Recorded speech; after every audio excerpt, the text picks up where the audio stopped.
Alors aujourd'hui on va parler de l'histoire des lance-grenades et on va surtout s'attarder sur la France. Pourquoi la France? Eh bien parce qu'on a énormément participé à son développement. Cocorico! Même si c'est pas forcément pour le meilleur. En général on a plutôt montré ce qu'il fallait pas faire, ce qui a permis aux Russes et aux Américains de faire l'inverse de nous. Cocorico quand même? Bon déjà un lance-grenade c'est quoi? C'est un truc qui lance des grenades. Himmler, t'as une grenade explosive? Voyons sergent, je pars jamais sans elle. Ouvre le couloir qui mène à l'arrière, ça me donnera un petit sursis. Contact! Ici, on va mettre l'ensemble des lance-grenades, ceux qui fonctionnent comme des mini-mortiers, et les lance-grenades en arme d'épaule. Que ce soit les fusils lance-grenades, comme le FAMAS FLG, ou les lanceurs individuels, comme le très célèbre M79.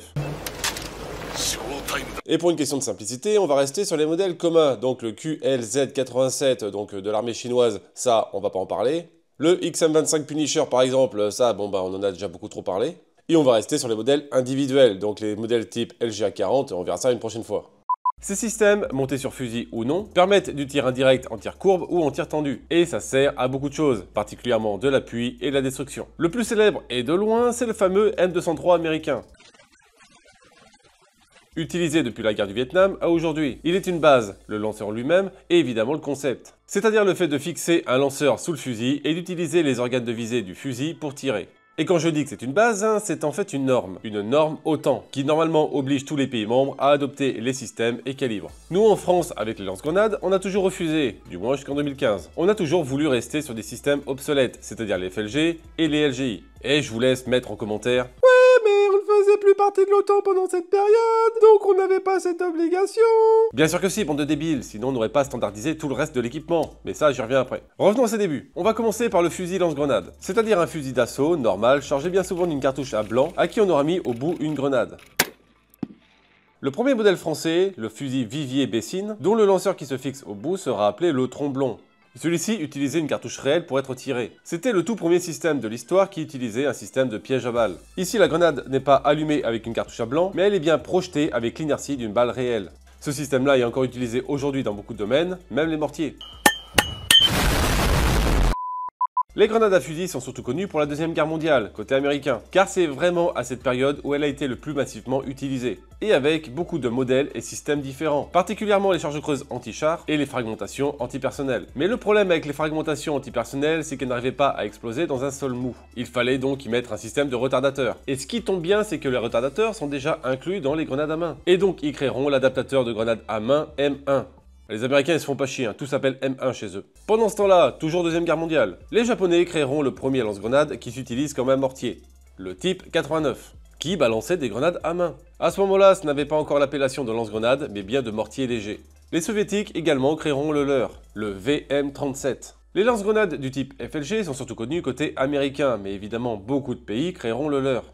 Les Italiens avec le M28, les Allemands avec le Mark 42, et en France avec... nous en France on voulait adapter un lance-grenade au MAS 36, mais on n'a pas eu le temps. On a donc adapté à la hâte en toute fin de guerre un lance-grenade dessus, le LG48, pour lance-grenade de 48 mm, qui avait la particularité d'ajuster sa portée en fonction de la profondeur où elle était insérée.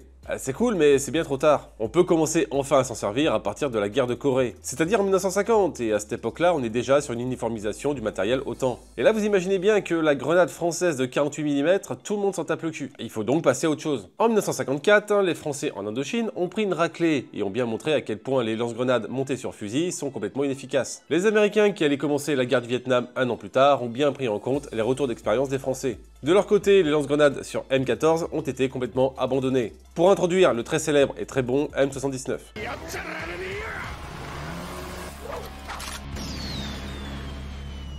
Et ensuite, sa version améliorée, le China Lake. C'est exactement le même, mais en fusil à pompe. Nice.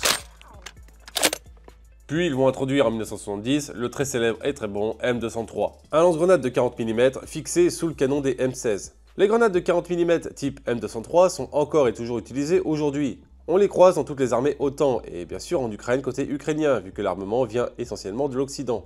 Côté Russie, ils ont des équivalents directement inspirés du M203, et également en 40 mm. Le GP25 pour sa première version, puis le GP30 pour sa version finale. Bref, revenons en France. En 1966, Charles de Gaulle retire la France de la structure de commandement militaire intégrée de l'OTAN. ce qui nous empêchera d'avoir les technologies des M203. Mais comme nous sommes toujours dans l'OTAN, nous sommes obligés d'uniformiser toutes nos munitions, dont le lance-grenade de 40 mm. On fera cette uniformisation pour la majorité des munitions, mais pas pour le lance-grenade. Ça, on ne le fera qu'en 2015, c'est-à-dire 6 ans après le retour de la France dans la structure de commandement militaire de l'OTAN. Donc on reste sur nos MAS 49 et lance-grenades intégrés pourris, et ça jusqu'en 1978, où là on passera aux FAMAS et les lance-grenades intégrés pourris. Les grenades sont en 40 mm et se déclenchent avec un système de piège à balles. D'autres par une cartouche d'allumage qui se monte dans un PCF, un porte-cartouche de flambage. Alors pourquoi est-ce que le FLG est autant critiqué? Alors, voyons un petit peu déjà ses qualités. N'importe quel fantassin pouvait tirer n'importe quelle grenade sans avoir à apporter la moindre modification sur son arme. C'est tout. Maintenant on passe aux défauts. Incompatible avec les autres armes de l'OTAN. Courte portée avec ses 300 mètres contre 400 pour le M203. Beaucoup de recul et même quand vous avez l'habitude. Ouais, but! Et gros manque de puissance. Oui, ça fait beaucoup de défauts par rapport aux qualités. Alors si ça peut vous rassurer, oui, ce système est pourri, mais au moins il a l'excuse de l'âge et au moins il est polyvalent.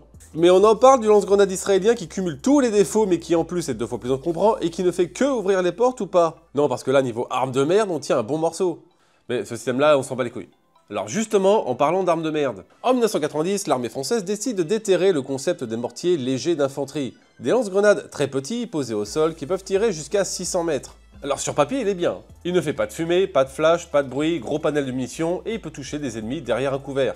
Mais, déjà il est très lourd avec ses 4,8 kg contre 1,5 kg pour le M203. De plus, le type qui utilise ça est inclus dans un groupe d'infanterie. Mais il ne permet pas de manœuvrer avec son groupe, vu qu'il doit rester à l'arrière pour tirer. Donc on fait quoi quand on a besoin d'un appui avec ça? Les tireurs LGI se détachent du groupe et on verra après? Le groupe entier reste avec lui et se touche la nouille pendant qu'il tire? Aucune idée, on n'a jamais inclus les LGI dans les exercices de combat. Et on ne les a jamais sortis au combat réel. Donc on sait pas trop. Contrairement au fait d'avoir un lance-grenade sous le canon qui permet d'un tir direct tout en manœuvrant en groupe constitué. De plus, ce lance-grenade ne fait que du tir courbe, ce qui limite beaucoup son emploi, et qui le rend quasiment inutilisable en combat urbain et très difficilement en forêt. C'est plutôt fait pour de la plaine, alors que la plupart des combats modernes, c'est de l'urbain. Ah oui, et avant qu'on me le fasse remarquer, oui, je sais, c'est quand même encore un petit peu utilisé en combat réel. Oui, je sais, on en a vu passer en Ukraine. 40 mm grenades.